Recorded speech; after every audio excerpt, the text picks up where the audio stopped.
Good morning everyone. कल हम बात कर रहे थे कंडीशन नंबर 3। कंडीशन नंबर 3 क्या कहती है?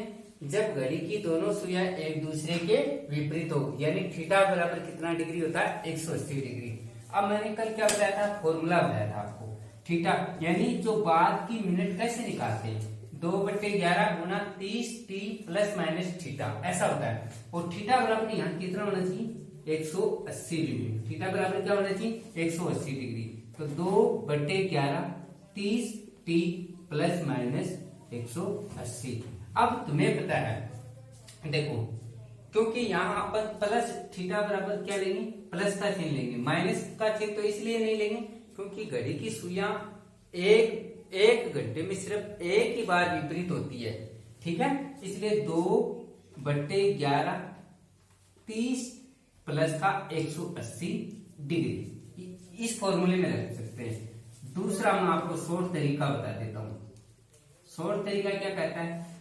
मिनट निकालने का 60/11 और गुणा बजे, ये दूसरा तरीका है। इसमें आप क्या करोगे? मिनट लेनी है, क्योंकि मैंने जैसे समय दे दिया आपको। क्या दे दिया?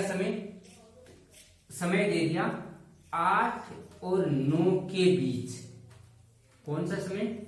8 और 9 के बीच ऐसा कौन सा समय होगा कि घड़ी की दोनों सुइयां, जैसे ये हो गई आपकी घड़ी और ये बज गए 9 और ये बज गए 8, ठीक है। ऐसा कौन सा समय होगा जब घड़ी की दोनों सुइयां आपस में क्या होंगी? एक दूसरे के विपरीत होंगी। तो कैसे निकालेंगे? मैंने कहा मिनट निकालनी है, तो 60/11 और गुणा बजे। अब देखो यहाँ, अगर ऑल ऑफ होती या एक अतिव्यापन होती तो अपन सीधे क्या कर देते? घंटे निकाल के ऐड कर देते। अब यहाँ पे क्या करोगे? क्योंकि तुम्हें पता फिक्स ऐसा कौन सा समय होता है जब घड़ी में दोनों सुइयां एक दूसरे के विपरीत होती है, तो वो तुम्हें पता है कि क्या होता है? वो समय 6 बजे होता है।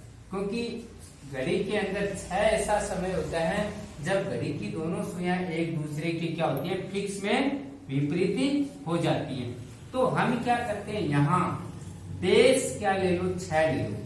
बेस क्या ले लो? 6 ले लो।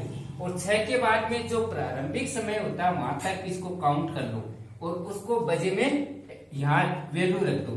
तो 6 के बाद में कौन सा बचता है? 7। 6 के बाद में 7 और 8, यानी कितने घंटे हो गए? 2 घंटे हो गए। तो 60 को 2 से गुणा करोगे 120/11, यानी आप क्या कह सकते हो? कौन सा समय आ जाएगा घड़ी का? 8:120/11 पर घड़ी की दोनों सुइयां क्या हो जाएंगी? एक दूसरे के विपरीत हो जाएंगी। यानी 8:10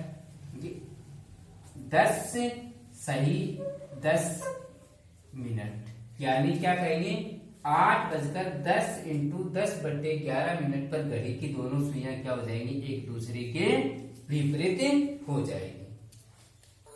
अब वो तो मैंने क्या बता दिया था आपको? शॉर्ट तरीका बता दिया था। अब मैंने इस फॉर्मूले में वैल्यू रख के देख लो। T1 कौन सा समय होता है? कौन सा समय बताया मैंने? 8 और 9 के बीच। 8 और 9 के बीच। तो प्रारंभिक समय ये हो गया प्लस माइनस 180, और हम सिर्फ क्या लेंगे? प्लस का लेंगे, क्योंकि माइनस का तो ले नहीं सकते। 2/11 कितना आ जाएगा? 240 प्लस का 180 डिग्री। अब बराबर 2/11 गुणा 180 में 240 जोड़ेंगे तो क्या हो जाएगी? 420 हो जाएंगे। 420 हो जाएंगे। 2 बज के देखो 0 आ गया। 4 और 8 12 हो गई। 2 और 1 3 और 1 4 आ गए। इसको गुणा करोगे तो 2 दूनी 4 और 4 दूनी 8/11। अब इसमें क्या करोगे? आप भाग दे लोगे तो 11 7 77 और कितनी गए? 7 बज गए और 11 × 76 और ये आ गए अपन कितने? 4/11 मिनट।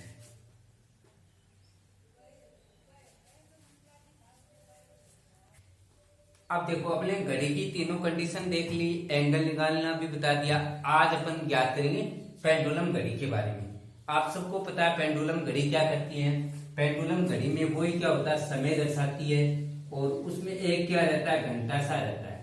क्या रहता है, 1 घंटा रहता है। अब जैसे वो क्या करती है पेंडुलम घड़ी, जैसे समय को डिनोट करती है, वैसे जितना समय वो, जैसे 3 बजे है तो घड़ी कितनी बार बजेगी, 3 बार बजेगी। घड़ी 6 बजे है तो कितनी बार बजेगी वो पेंडुलम घड़ी, 6 बार बजेगी। 9 बजे है तो घड़ी 9 बार बजेगी, और 12 बजे है तो घड़ी पेंडुलम घड़ी कितनी बार बजेगी, 9 बार बजेगी, और 12 बजेगी तो 12 बार बजेगी। अब पेंडुलम घड़ी में क्या होगा, आपको समय दे देगा, क्या दे देगा, समय दे देगा, और क्या कहेगा वो घड़ी कितनी बार बजेगी। अब देखो हम देखते हैं कि घड़ी में क्या रहता है कि जितना समय होता है ना, पेंडुलम घड़ी की क्या खासियत रहती है कि जितना समय रहता है ना, जितना समय होता है पेंडुलम घड़ी, जितना समय होता है पेंडुलम घड़ी उतनी ही बार होती है, घड़ी उतनी ही बार बोलेगी। अब कोई आपको पूछ ले कि पेंडुलम घड़ी के अंदर अगर 11 बजे हैं तो बताइए वह 11 बजे तक कुल कितनी बार बची। यानी क्या कह देगा, कोई भी घड़ी के अंदर क्या बजे हुए हैं, 11 बजे हुए हैं, किसी पेंडुलम घड़ी में 11 बजे हैं तो वह घड़ी कुल कितनी बार बजी। तो आपको मैं बता दूं, तुम्हें क्या पता है, जैसे ही पेंडुलम घड़ी 1 बजा उसने 1 बार बोला, फिर 2 बजे उसने 2 बार बोला, फिर घड़ी में 3 बजे वो 3 बार बोली, और घड़ी में 4 बजे पेंडुलम घड़ी कितनी बार बोली, 4 बार बोली। ऐसे करके वो क्या करेंगे, अपन 11 बजे तक वो 11 बार बोलेगी। अब देखो यहाँ एक चीज समझ लो, अगर पेंडुलम घड़ी में 11 बजे तो वह कितनी बार बोली, 11 बार बोली। अब तुम्हें पता है ये कौन सी सीरीज बन गई, आप इसको देखो तो आप, तुम्हें पता है ऐसा कहां दिया हुआ, 1 + 2 + 3 + 4 + डॉट n। n क्या होती है, 1 से लेके n तक प्राकृत संख्या होती हैं। और तुम्हें पता है प्राकृत संख्याओं का योग कैसे निकालते हो, आपको प्राकृत संख्याओं का योग ज्ञात करो। अगर आपको n प्राकृत संख्याएं दे रखी हो, n क्या दे रखी हूं, प्राकृत संख्याएं दे रखी हूं, तो n प्राकृत संख्याओं का योग का फॉर्मूला क्या होता है, संख्याओं का योग, और योग निकालने का फॉर्मूला आपके पास होता है n × n + 1/2। अगर आपको ये फॉर्मूला याद है तो पेंडुलम घड़ी चाहे कितनी ही बार बोले तो आप इसको इजीली निकाल पाओगे। अब देखो पेंडुलम घड़ी 1 बजे 1 बार बोलती है, 2 बजे 2 बार बोलती है, ऐसे ही वो अपना समय आगे तक बढ़ाती जाएगी, और 11 बजे कितनी बार बोलेगी, 11 बजे 11 बार बोलेगी। आप इसको यूं भी जोड़ सकते हो, लेकिन इसमें क्या लग जाता है, समय लग जाता है। तो यहाँ मैं कौन सा फॉर्मूला रख दूंगा कि कितनी बार बोली, यहाँ n की वैल्यू आपके पास क्या आ गया, 11 आ गया, नहीं आ गया, यहाँ पे n की वैल्यू क्या आ गई, 11 आ गया। तो अब आप क्या लिखोगे, यहाँ पे n बराबर क्या लिख दोगी, वही प्राकृत संख्या वाला फॉर्मूला लिख लो, एक बार 2-3 बार लिखोगे तो आपको इजीली याद हो जाएगा। अब n बराबर में यहाँ क्या लास्ट संख्या कौन सी है, देखो यहाँ 1 से चल रही है तो n बराबर क्या आ गया, 11। यहाँ पे n बराबर वापिस 11 लिख दो, और 1/2। अब देखो 11 × 11 और 1 कितने होते हैं, 12/2। और अब 11 को 2 से तो अपन काट नहीं सकते, ये हो गए 12। 12 को 2 से काटोगे तो कितने हो जाएंगे, 6। 11 × 6 तो कितने आ जाएंगे, 66। तो वह पेंडुलम घड़ी 11 बजे तक कुल कितनी बार बोली, आपको पूछ ले तो कितनी बार बोली, 66 बार। आ गया समझ में। एक क्वेश्चन और करवाते हैं। अब देखो, अब दूसरा क्वेश्चन में थोड़ा इफेक्टिव करवाता हूं आपको। किसी घड़ी में 19 बजे तक कितनी बार बोलेगी। आपको पता है, आप इस क्वेश्चन में थोड़ा सा कंफ्यूज मत हो जाना कि जैसे 19 बजे तो आप इसको लास्ट एंडिंग में 19 मत मान लेना, क्योंकि पेंडुलम घड़ी में लास्ट कितने होते हैं, 12 होते हैं। क्योंकि पेंडुलम जो घड़ी होती है वो बजती है तो लास्ट कितनी बार बजती है, वो 12 बजे तक।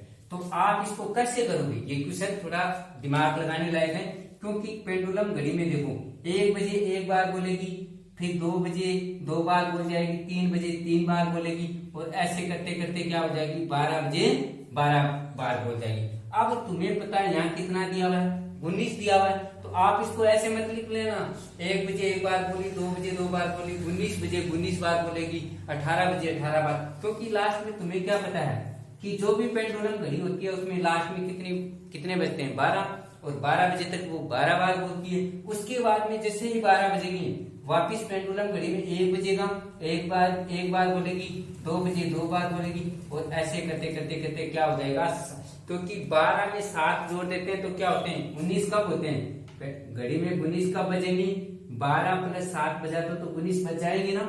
अगर 12 में मैं 7 जोड़ दूं तो 19 बज जाएंगे। तो आप क्या करोगे, उस पेंडुलम घड़ी को 12 बजे तक 12 बार बजाओगे, और फिर 1 2 3 और 2 डॉट करके कितने बजे तक बजाओगे, 7 बजे बाद 7 बजे तक बजाओगे, और 7 बजे वो कितनी बार बोल जाएगी, 7 बार, और 12 बजे तक की 12 बार। तो देखो यहाँ पे 12 बजे तक एक समय ले लेना, और फिर 1 से 7 तक दोबारा ले लेना। तो यहाँ n प्लस n बटे 2 करोगे, क्योंकि तुम्हें पता है n प्राकृत संख्याओं का योग क्या होता है, n प्लस n बटे 2। तो यहाँ 1 से लेके 12 तक प्राकृत संख्याएं चल रही हैं, तो यहाँ n की वैल्यू क्या आ जाएगी, 12 आ जाएगी। तो 12 इंटू 12 प्लस 1 बटे 2, और प्लस में साथ में 1 से लेके दोबारा कितने बजे तक बजी है, 7 बार। तो यहाँ 7 इंटू 7 प्लस 1 बटे 2, क्योंकि यहाँ n की वैल्यू क्या हो जाएगी, 7, तो 7 और n प्लस 1, n की वैल्यू क्या आ गई, 7 प्लस 1 8।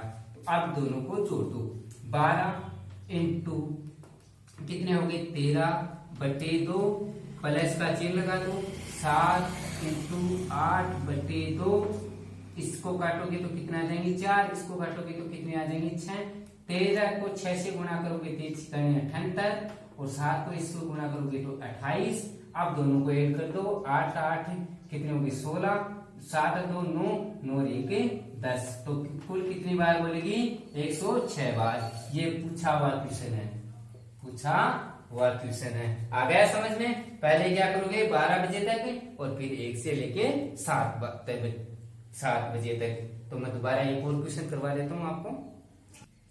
अब देखो अपन में आपको थोड़ा समझाने के लिए एक क्वेश्चन और करवा देता हूँ कि कोई पेंडुलम घड़ी है, वो 15 घंटे में कितनी बार बोलेगी। आपको इसको अच्छी तरह से समझ लेना।